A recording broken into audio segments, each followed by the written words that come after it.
Call him the great one, Mark Levin, also Life, Liberty, and Levin. Mark, I'll let you take it from here on General Milley.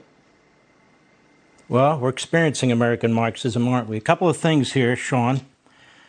Number one, Woodward and Costa are reporters for the Washington Post. It takes 2.5 to 3 months to print a book.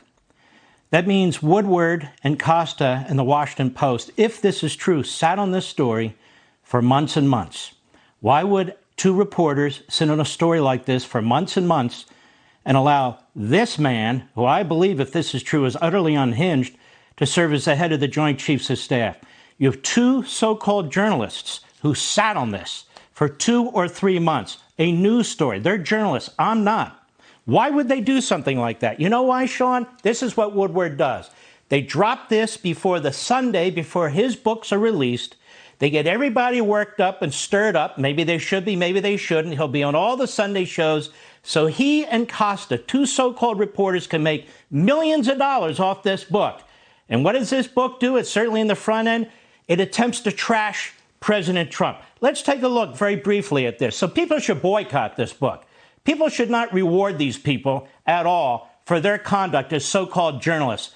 Journalism is corrupt and it's dead in this country. But let's look at the story. First of all, it says in the middle of the story, Perel, the author, says, based on interviews with more than 200 people conducted on the condition they not be named as sources.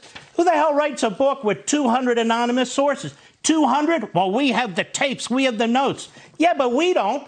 The American people, this is our country. Don't we get to make a judgment about these things? It's not about Woodward, Costa, and the Washington Post. What kind of a news organization is this? And if this did happen, it's big news. I've spent my life studying and defending the Constitution of the United States.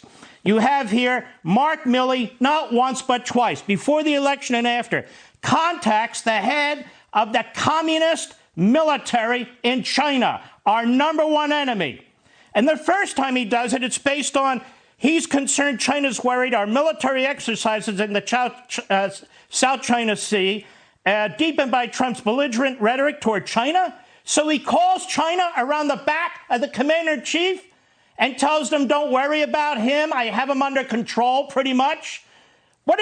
And then after the election, he calls and he says, quote, General Lee, you and I have known each other for now 5 years. If we're going to attack, I'm going to call you ahead of time. It's not going to be a surprise. If the United States military, just theoretically, is going to attack China, the head of the Joint Chiefs of Staff knows every step of it. He's going to tell the enemy? If that's true, this SOB needs to be out of there as fast as possible, without a debate. What else does he do? He basically, according to this article, if it's true, he tells his subordinate officers basically to take an oath of loyalty to him. To him. What else does he do? He conspires with the head of the CIA who's worried about a right-wing coup. All this talk about right-wing coups. Russia collusion, criminal investigations of a sitting president, 2 impeachments, one of a sitting president, one of the ex-president when he's left office, going after tax returns, trying to destroy. We know what a coup looks like. We sat through it for the last 5 years. And what else? The head of the Joint Chiefs is collaborating with the head of the opposition party, Pelosi and Schumer. So he's collaborated, according to this story, with the communist Chinese military, with the head of the Democrats in the House, with the head of the Democrats in the Senate. He's got subordinate generals and others who he, according to this story, gets allegiances from them. And the 2 reporters on the story sit on this for months and months and months so they can make a buck on a book.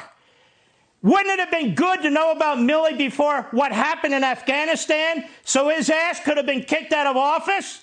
So we could get a general in there, like a George S. Patton type, who wouldn't leave American citizens in enemy territory, who wouldn't leave patriotic Afghans in enemy territory, who are being hunted down and killed as I speak, with $85 billion of our equipment.